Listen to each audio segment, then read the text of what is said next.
Jay Harrington, star of Better Off Ted.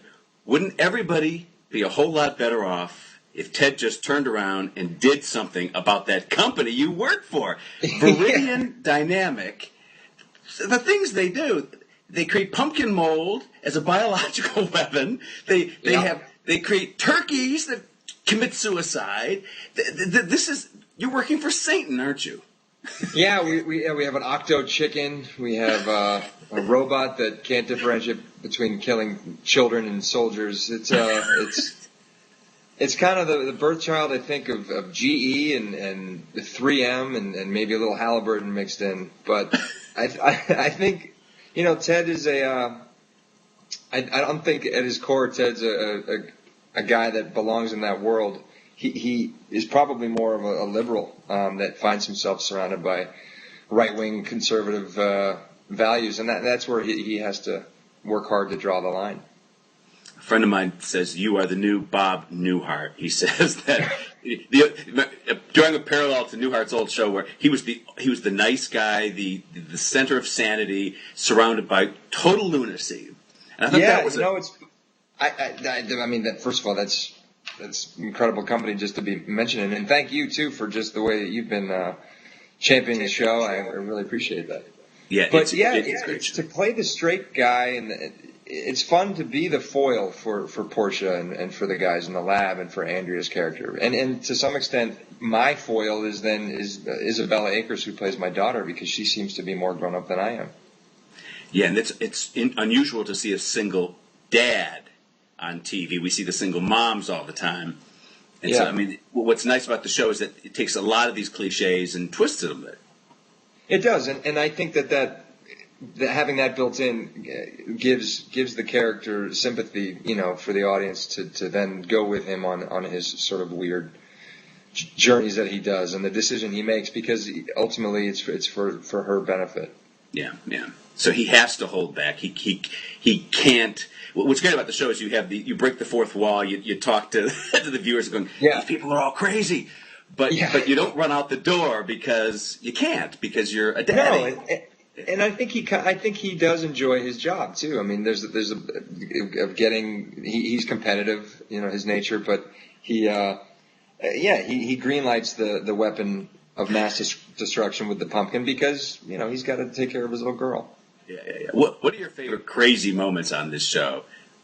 One of my favorite. I can't believe you guys did the racial episode. Yeah, that was one. I think my favorite moment was the shooting, the scene where we're walking down the hall towards the end of the episode, and Lem is saying that he's he did it. He really went in there and he was aggressive and he got the point made, and they're going to do something about it. And we walk by and there's the drinking fountain is now have a sign that says, "For blacks only, manual drinking fountain." I mean,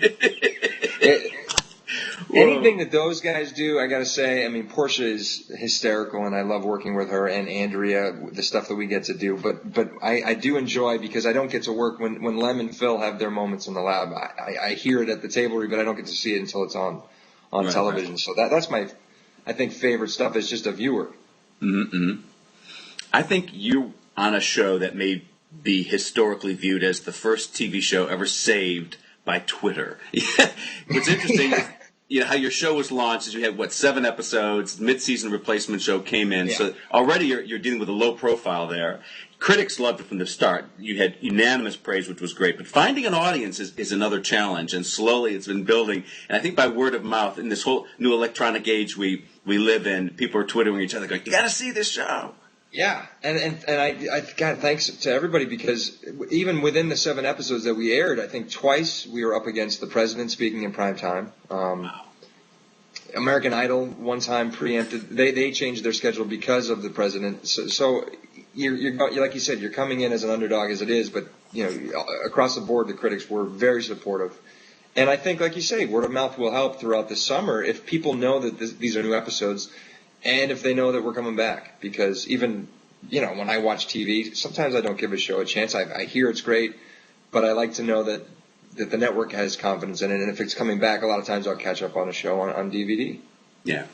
What I like about it, it's really a smart show. It has a brain to it. Wow. Yeah. How refreshing is that, huh? It is refreshing, and also I think by breaking the fourth wall, which I mean, to be completely honest, that was the thing I was scared of the most, was talking directly to the camera. It's not in my comfort zone. I don't know many actors that it is in their comfort zone. So I think that if it's done correctly and we do it at such a pace, and it's we're dealing with the guy with the Steadicam walking backwards as fast as I'm walking forwards, and he's holding 90 pounds of equipment. But I think that moment can bring the audience in and make them feel part of it, and it allows for if it is sometimes something is too smart. I think by talking right to the audience from the get-go, we're inviting them in. Right. Draw a parallel, let's say, to The Office with Steve Carell, where Steve is in an office filled with idiots. Of course, he's an idiot, but and they break the fourth wall. They do that. But in your show, these guys are geniuses around you. So Ted has got to maneuver this battlefield.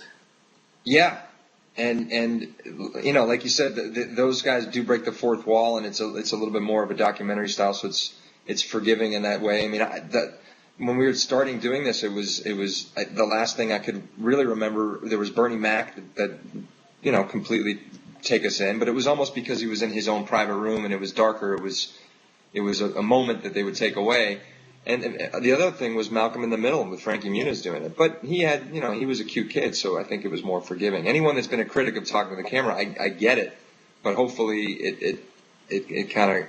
It works because we are moving so fast, and Ted goes from his cubicle or his office right to Linda's cubicle, and he takes a sip of something that she said is made out of urine. I don't know that's an episode coming up soon. It's a water purification system that Viridian's developed, and she says, "Taste this," and I take a sip, and she said it's made from urine, so it gets spit out. And I mean, I am surrounded by geniuses that have a bit of a cuckoo side.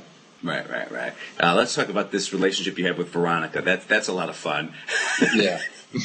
Tell us about that, because of course she's such a curious figure in pop culture, given who she is and her personal backstory. And it's great that she's found such a great role, colorful role. Oh, absolutely. And she works just so hard, and she's really been helpful for me just as an actor. We shoot a lot of stuff, and she's always right there with, hey, we have to do this on Friday. Let's run this, because a lot of our stuff that goes back and forth, it works best if it's at a clip, if it's moving. And so you're saying Portia de Rossi is Veronica, in other words, chop, chop, chop. Yeah. She's like, get in here, get over here, get away from the craft service table. But but Ted and Veronica, they're not unlike in many ways. The competition level between them is fierce.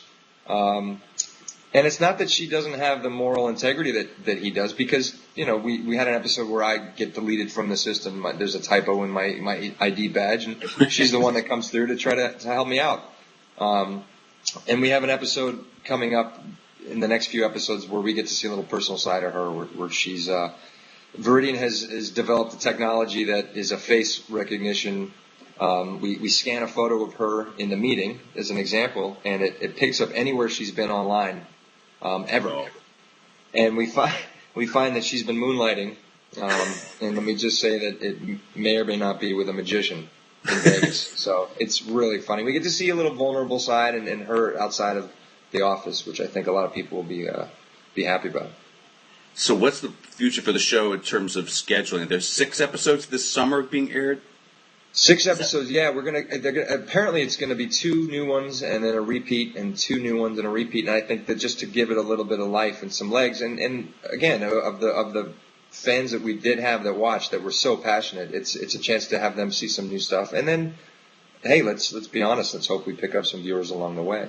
Yeah. And then we go into production in August, and we'll be back on mid to late fall. Oh, excellent. 13 more episodes, yeah. or? Yeah. Yes. All right, well, Jay, thanks a bunch. Good luck at the Emmys. Thank you very much, Tom.